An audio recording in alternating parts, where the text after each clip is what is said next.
Buenas noches, hoy les vengo a explicar la estructura básica para un sistema bancario. Como primera parte vamos a crear una clase empleado que se va a definir con un nombre y un salario.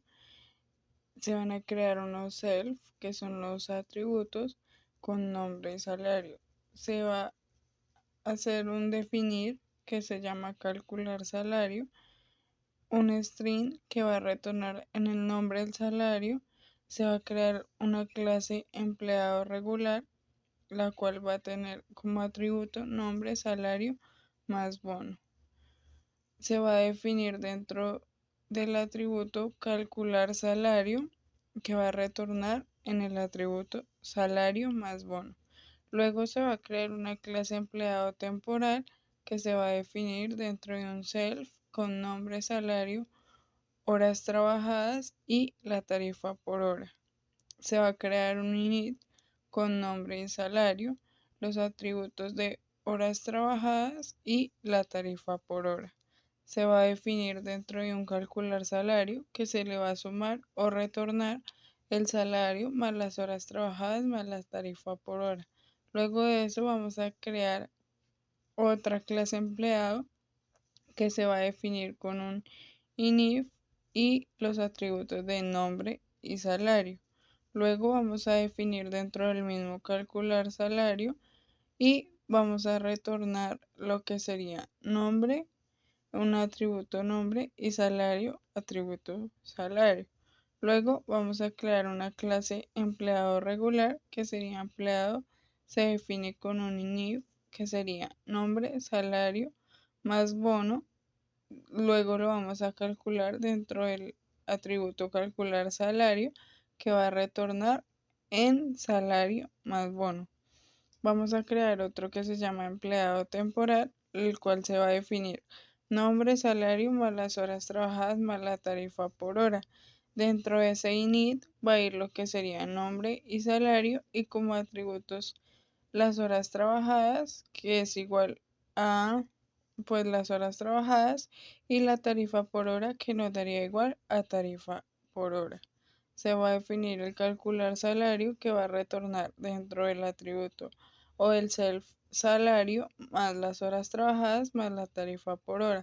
Vamos a crear unas instancias o subclases que se va a llamar empleado regular, el cual va a corresponder pues al nombre del empleado más el salario más el monto.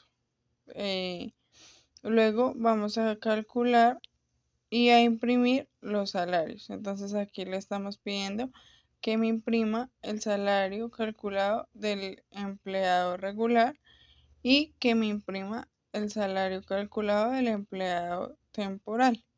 Aquí vemos un ejemplo, el nombre, el salario y el salario pues calculado de ese mismo empleado. Luego vamos a crear una clase base que va a definir un mostrar como un atributo o valor y le vamos a pedir que nos imprima ese atributo capitalizado con un valor. También aparte vamos a crear un usuario, una clase base que se va a definir con un init, con un nombre, ID y correo. El self como nombre, el self de ID y el self de correo. Luego le vamos a decir que defina el mostrar para que me imprima la información del usuario. Luego vamos a crear otra clase que se llama cuenta clase base. Se va a definir un número de cuenta y un tipo de cuenta. Nos va a mostrar la información de la cuenta. Luego de esto, la clase transacción de clase base que corresponde al monto, la fecha más el saldo más el estado del monto, que sería en este caso recibido, y más el estado de la transacción, que sería que está completo correctamente, más una fecha. Nos va a mostrar, le vamos a pedir que nos muestre la información pues de dicha transacción si es correcta.